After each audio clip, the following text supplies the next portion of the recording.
Okay, so in this next part of this video on how to integrate the Roland TR8 into your FL Studio 20 via Midi, we're going to look at creating some of the instrument buttons down here on the control surface.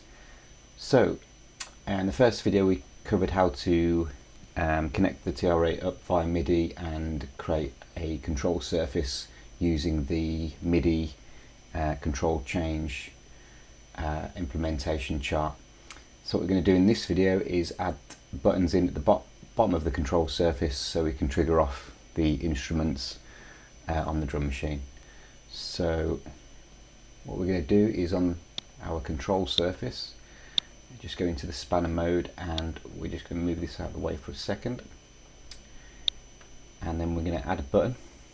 Let's go to add button, and then we're going to move it down here underneath the bass drum and make it a little bit bigger.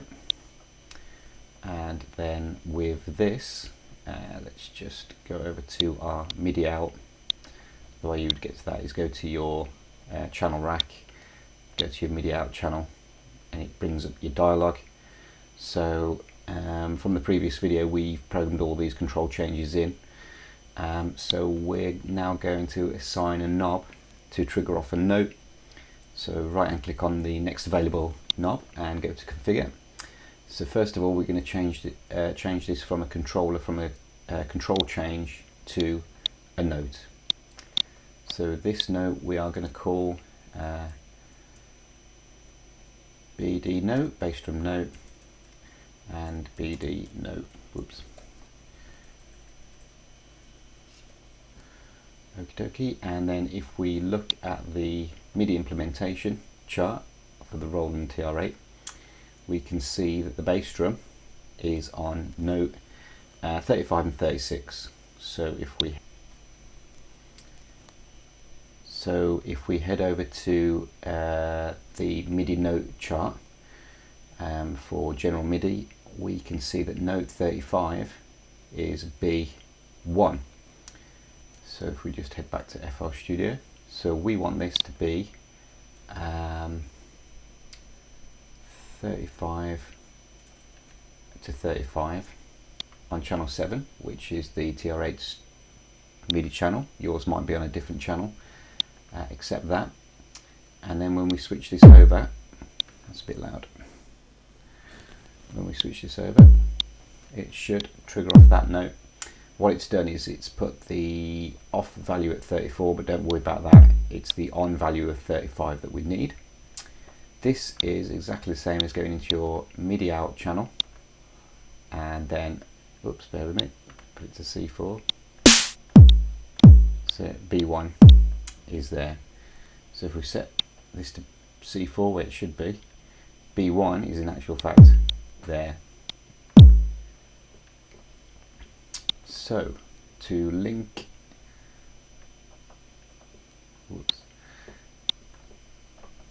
this knob to a controller on the control surface, what we'll do is we'll set this button. Let's give it a colour. Let's give it the old traditional 808 drum machine colours, and we are going to go to properties, and we're going to uncheck stay down because we don't want to latch that button down. We just want it to be a single press. You'll see what I mean in a second, and we're going to caption it as BD. So if I come out of edit mode, I need to then go over to my MIDI out channel and assign or link to a controller that knob to an internal controller, which is button 421. Accept that. So then when we go back to this control surface, let's just rename this as BD note so we all know what we're playing with. And then if I hit that, it triggers off the bass drum.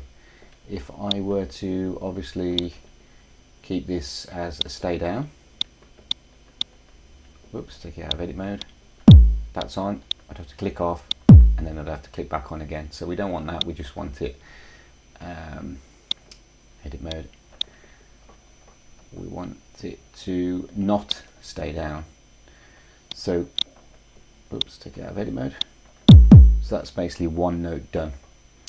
If you look at the MIDI implementation chart for an accented note, we've got note 36, but we're not going to add those at the moment. So the snare drum now, the unaccented note is 38.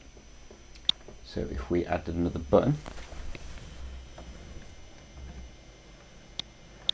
add button, let's bring this over, make it a bit bigger. We're going to rename it to snare drum note, and then we'll give this a colour. Let's give it a slightly darker red. We don't want it to stay down, and we want the caption to be SD for snare drum. So now then, on your MIDI out channel, you need to configure a new knob, and first of all change it to note. This will be SD note, SD note, and then the range is from 38 to 38. Obviously it changes it when you acknowledge it, but we'll put in 38 for both values. Accept that, and then this should trigger off your snare drum. Let's just take that out of edit mode. So we need to now link this controller to the internal snare drum note. OK to that, and then on our surface controller now, we've got full control of that. Okay, so that's basically the process for adding the notes onto the surface controller. Obviously, if you're sitting in front of the drum machine, you can obviously just press the buttons on there, but if you wanted to have it on your control panel, on your workstation, this is the way to do it.